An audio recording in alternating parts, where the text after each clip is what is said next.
Hi there, I'm Brian. I've been a creative director, narrative director, animation director, lead writer, storyboard artist, animator, character designer, teacher, and now I'd love to talk story with you. This is the first in a new series of videos from Game Story Basics, where rather than do the more college lecture type videos that I've done before, I'm going to take a game that I really like and enjoy, and I'm going to play it, and then I'm going to pause frequently and offer commentary and analysis about what I think the game is doing well, what it's not doing as well, could do better, or missed opportunities. And whenever possible, I'm going to pick games that are introducing a new IP, because from a narrative and world building perspective, that is one of the most difficult things you can do. And the first hour or so of gameplay has to be packed with exactly the right amount, but not too much, of world building and story and narrative. My intent is not to dump on games even when I'm criticizing them. I'm also not here to really pump any games up even when I'm praising them. It's to try to provide the kind of analysis that we honestly engage in quite a lot on professional dev teams. So, if a new game comes out, everybody plays it, we gather around a conference table, we're like, I love it, I hate it, whatever. And then once that part's passed, we start analyzing what works and what doesn't. Same thing in the college classes I've taught. We tend to put on that analysis hat. So that's what this is going to be. The first game that I'm going to do is the awesome Expedition 33, or maybe it's called Clair Obscura, or maybe both. I don't know. But I'm going to play it, and we'll take a look at it. So let's do that right now.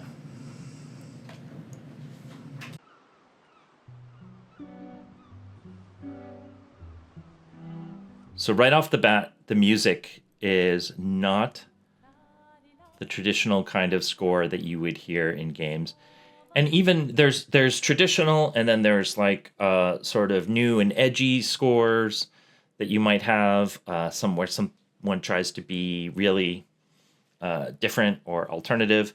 And this is none of those. It is now. I don't know anything about the dev team. I know that some of the key people are French. I know not everybody's French. That may inform my thinking, but I will say the music sounds very French to me. It's a very bold choice to have music, the sort of the piano and the kind of continuing voice.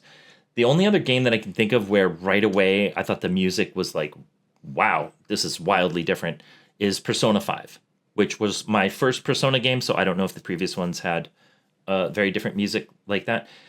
In the case of Persona 5, I didn't like the different music at first. I was like, this is weird. And then it grew on me hard. And now I think that the score and the music of Persona 5 is brilliant. In the case of Expedition 33, I think the music in this game, right off the bat, is great. It's a different take on how music can fulfill our experience of playing the game, and I think it works really well. So good on them. So an interesting thing, that opening shot that shows us a big 34, right away they're asking a question, because we know the game's called 33, but this big light thing says 34. So what's up with that? That actually does a couple things. One, it makes us curious. Why is there a big lit up 34 in a game called 33? And it also lets us know that whatever this count is, it's counting down, right? If the number was 32, then we would go, oh, okay, that was the previous whatever, and now we're 33, it's counting up. There have been 32 previous expeditions, but instead we know, because it starts with a higher number, that it's counting down, which is really interesting, because when something's counting down, obviously it has a very finite end.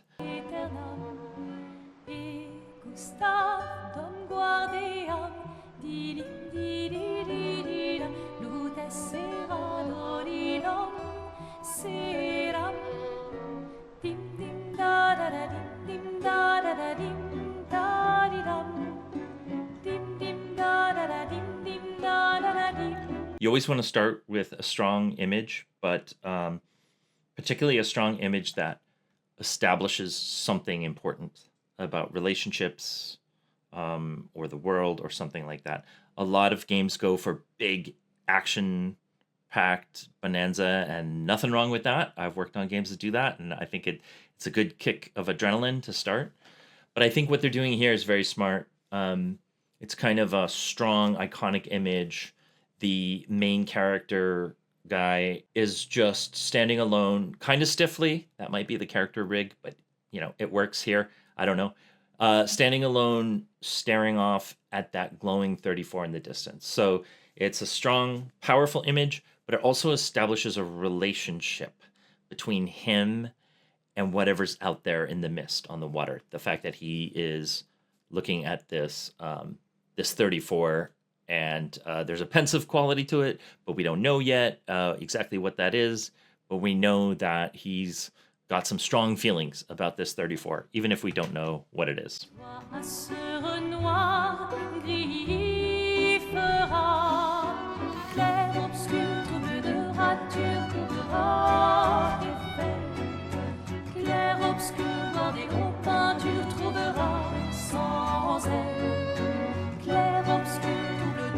If you're gonna give someone flowers, you should probably do it before they wither and die.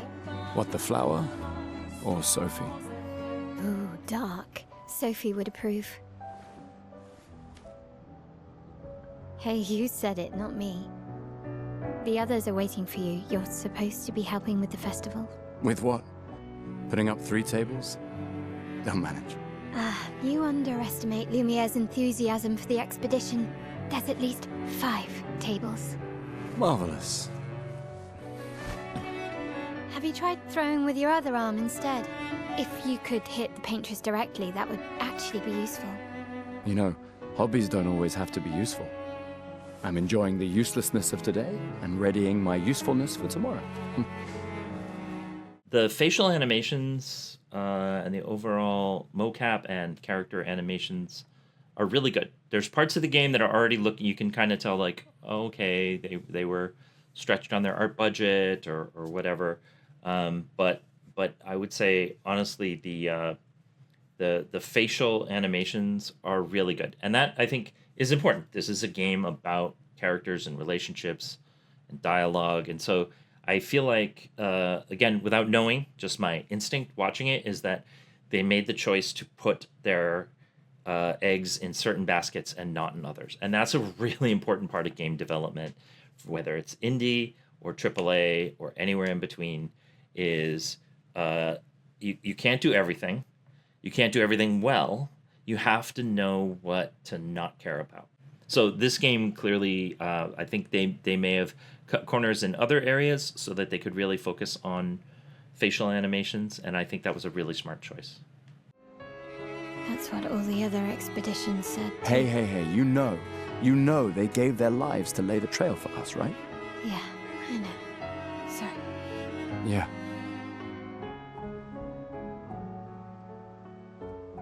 You still got a flower to give, no? Yes. Just... I'm not sure how to start. After 4 years apart, what do I say to her on the day of her gamage? You're asking me? I don't know. Sun's about to set, so be direct. Hey, Soph, been a while. Could we... So this opening conversation has done a few things really well, and one thing I think not as well. And that one thing, actually, preview, I can tell you, is going to be a recurring theme that I'll talk about in several different instances of the experience of first playing this game. So what I think is done well, it's established these two characters very clearly. When she teases him about using his other arm to throw the rock, and maybe that'll be useful, it's like she's playful, she likes to tease him. He's more reserved, but then he has that kind of moment like where his tone really shifts and changes, where he's like, yeah, I'm going to get to do something useful. And you're like, okay, so he's, we learn from this that he's on the verge of something big. We could probably assume it's an expedition of some kind.